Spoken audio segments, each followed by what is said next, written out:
Hello ඉතින් කොහොමද?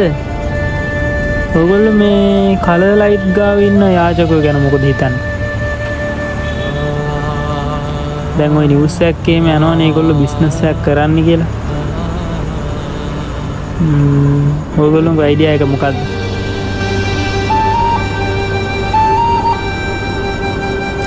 මට නම් හිතෙනවා මචං ඊට වඩා හොඳ යාචකයෝ ඉන්නවා මචං ටයි කෝඩ් දාගෙන. ඔය රටවල් වල ගිහිල්ලා මචං හිඟා කාලා සල්ලි අරන් එන්නේ මචං. ඒ අරන් ඇවිල්ලා මචං මේ තමන්ගේ සාක්කුවට දාගන්න. ඒ අතින් බලපුවාම මේ යාචකයෝ නම්බුකාරයි කියලා තමයි මට හිතෙන්නේ.